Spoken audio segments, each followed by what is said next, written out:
Hello, everyone, and welcome to the Winter 2023 section of CEP 200. So this course is titled Intro to the Counseling Professions, and the purpose of this video is to just go through and talk a little bit about the syllabus, what the expectations are of the course, what you can expect from the course, and pretty much just like everything you're going to need to know to get through the next 3 weeks. So one of the first things I want to start with is the course description. So I'm not going to go through the syllabus word for word, but I do think it's important to talk a little bit about what to anticipate with the course. So I do know that a lot of people will register for this course thinking that they're going to learn about counseling, interventions, how to work with clients and patients and that kind of thing. That's not really what you're going to learn about in this course. So what we primarily focus on is what is counseling, what is a counselor, what are the differences among the different counselors that exist, what settings do these counselors work in, and then what credentials are necessary to become a counselor. So we're going to talk about pretty much every counseling professional with the exception of social workers, just because we don't get into the social work stuff too much. So we'll talk about licensed mental health counselors, addiction counselors, school counselors, organizational counselors, pastoral counselors, and just a couple of counseling professions every unit. So when I make these videos for two reasons. One, I try to go through and explain what is necessary in terms of credentialing. So your book is very straight to the point. It's very brief. That's intentional. I don't want you to do any unnecessary reading or anything like that. So it just gives you the information that you need to know. And then it goes through and it does a quick interview with a counseling professional for that profession that we're learning about. And so that book was not written primarily just for New York State, and licensing requirements are different sometimes among states. So I try to give you a little bit of information such as that in the videos.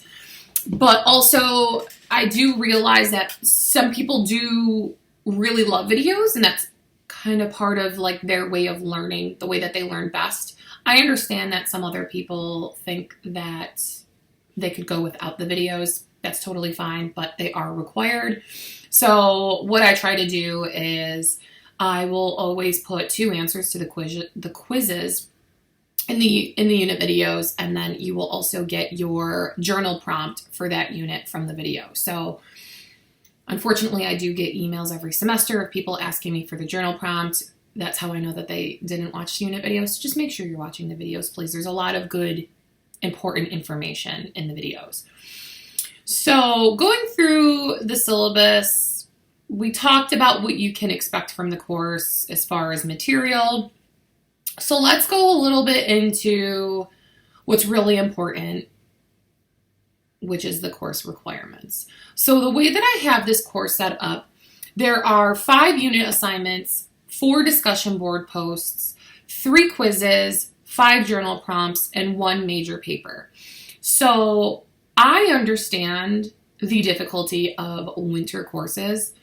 I understand the difficulty of summer courses, and then you get a winter course, and it's pretty much cut in half. So you are completing an entire semester's worth of work in 3 weeks. I get that, but I still do need good quality work. So I hope that everyone prepared themselves as far as their schedules to still put in a good amount of time into this course for the next 3 weeks.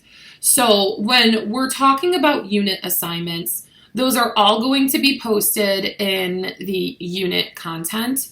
So I am very type A, I'm very organized. So your units under unit content are literally going to be split into units. I think it's intro to the counseling course, units 1 through 5, and then the conclusion unit. So over the years, I've actually taken a lot of content out that seemed kind of like busy work, or was just kind of taking away from the main focal of the course.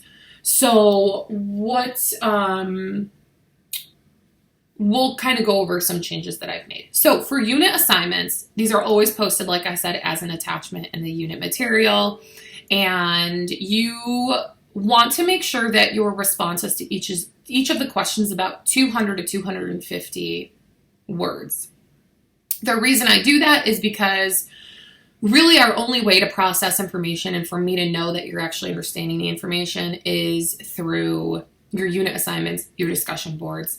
The journal prompts aren't too bad. So that's our way of basically sitting down, taking in information, processing it, and you're showing me how it's kind of landing with you and how you are pretty much learning and processing it. So make sure, I'm not going to go and I'm not going to count every word or, open up Microsoft Word and highlight and try to figure out, how many words it is, but just make sure that you're somewhere in that ballpark and there's a good substantial answer. A lot of the questions are subjective about how you're processing the material or what your opinion is. So it's very hard to get a question wrong. So just make sure you're putting in the time, you're reflecting, and you should be good. So for the discussion boards, there are going to be 4 of these. They're 25 points each. So there's 2 parts to this. So the actual post itself is 15 points. So for here, above 250 words, what you're also going to do then is you're going to comment on 2 of your classmates' posts. I'm sure everyone's tired of doing this, but as it's an online course and we have that in-classroom component absent, I want to make sure that you're having discussions. Make sure that your response here is about 150 to 200 words. The reason I say that is because I want you to be contributing to your classmate that you're responding to. I don't want it to be I agree with you, good point, that kind of thing. Process it with them. If you agree with them, tell them why. If you disagree, tell them why. Ask questions, add to the post in some way. So that's what I ask for from that. All of the prompts are going to be posted in the syllabus as well as that assigned discussion board, which is under the discussion board tab. I haven't really had to say this in all of the years that I've been teaching, but make sure you're being sensitive to one another. Let's be respectful. Let's make sure, if you disagree, we're being respectful about it. I haven't really ever had any issues with that, but just for the sake of saying it. Moving on, we have 3 quizzes that are 25 points each. Like I said, you will get 2 answers to your quiz questions in every unit video. So this is your welcome video. I am going to post the unit 1 and 2 video in just a little bit. So you will have answers to your quizzes in that. Journal prompts and responses, like I mentioned, your journal prompts are going to be in these unit videos.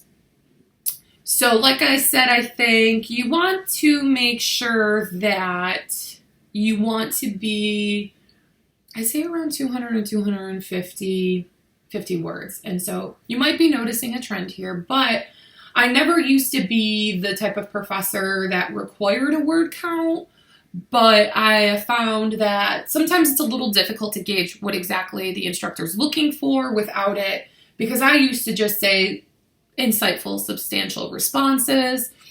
For some people that landed well, but for some others, they needed those guidelines. So like I said, just a ballpark in that range is good. So for the paper, what I want you to do, you actually should start thinking about the topic that you want to write your paper on now. Usually this happens somewhere around the halfway mark in the semester, but given that this is only a 3-week course, start thinking about this now.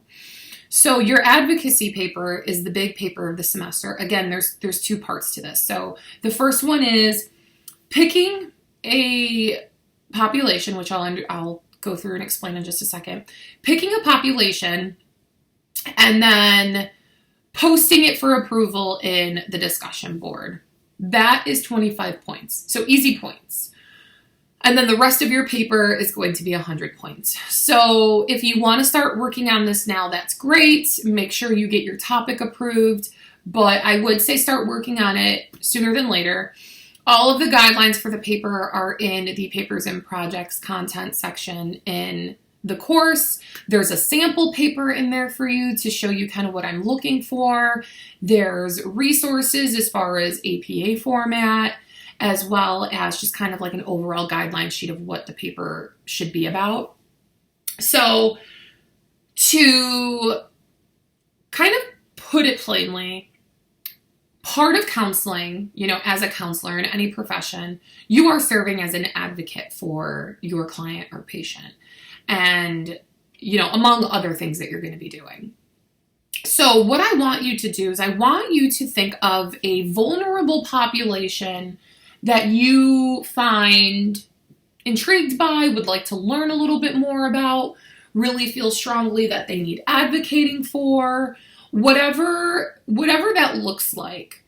So, for example, this could be the homeless population,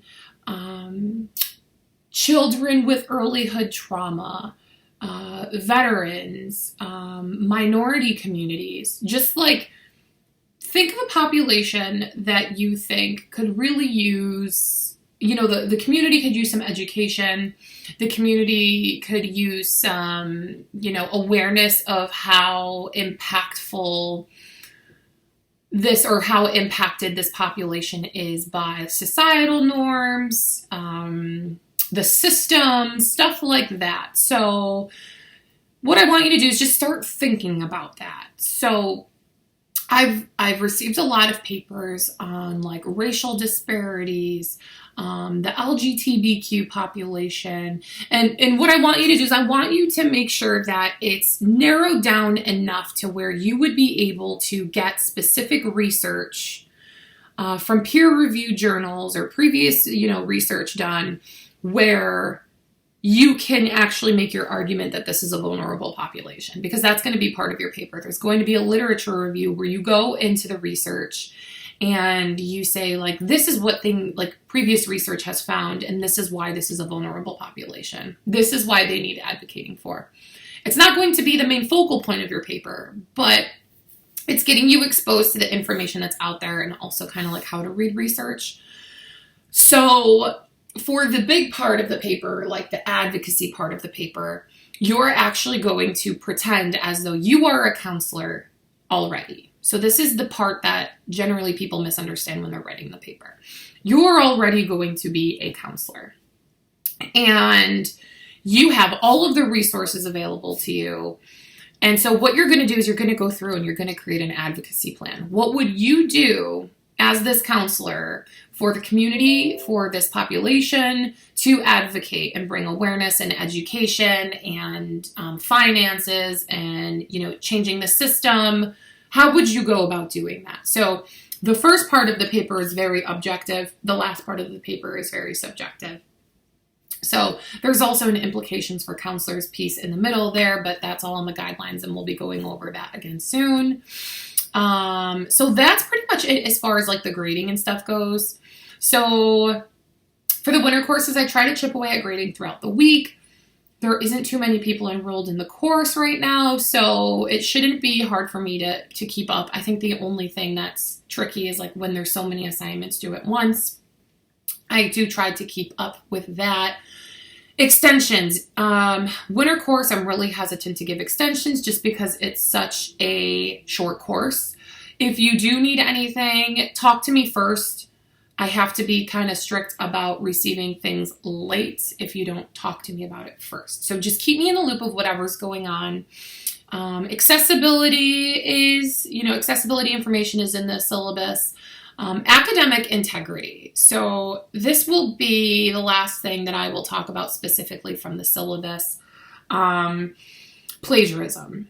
I get it every semester. We have a computer that all of your assignments, or a program that all of your assignments get run through, and it can identify whether or not those responses have been submitted by students previously, where it's found on the internet. So please don't plagiarize. Make sure it's all in your own words. If you're paraphrasing, it still has to be in your own words. Use quotations, cite your information if you are taking information verbatim from a website, but please just don't do it. It's so uncomfortable for me. And I know it's uncomfortable for the student as well. So just make sure you're not doing that. We cannot reuse papers. We cannot reuse old assignments. Just be aware of that. So from the tracking calendar, I will get more into the specifics of actual assignments in the unit videos. But the way that the course is set up, you're doing 2 units per week. I know it's a lot of work. Just make sure you're setting enough time aside to do it. So the Unit 1 is going to start today. It ends on Sunday. So all assignments, pretty much, unless stated otherwise, are going to be due by 11:59 p.m. on Sunday. So just watch the dates. So it starts today. Everything's due by 1/8/22 for Units 1 and 2. So that's by 11:59 p.m. Units 3 and 4, we're going to start that on the 9th. Everything is due on the 15th by 11:59 p.m. Same thing here. Units 5 and 6, starting on the 16th, everything is due by the 22nd at 11:59 p.m. Then you just have a quick conclusion unit, which is where you're going to submit your advocacy paper and do journal reflection number 5. You have from the 23rd to the 24th at 11:59 p.m. to do that. So that's pretty much it as far as the syllabus goes. I think I covered everything. If I didn't, I'll cover some stuff in Unit 1 that will be posted some point today. So I'll go through and introduce myself a little bit, talk a little bit about how I relate to this course, and we'll go from there. So otherwise, I like to make myself pretty available. So if you ever need anything at all, just shoot me an email and I will get back to you within usually within a couple of hours, but sometimes it takes a day, but no more than 4 to 8 hours. So just let me know what you need. And I look forward to the next 3 weeks with you. All right, see you soon.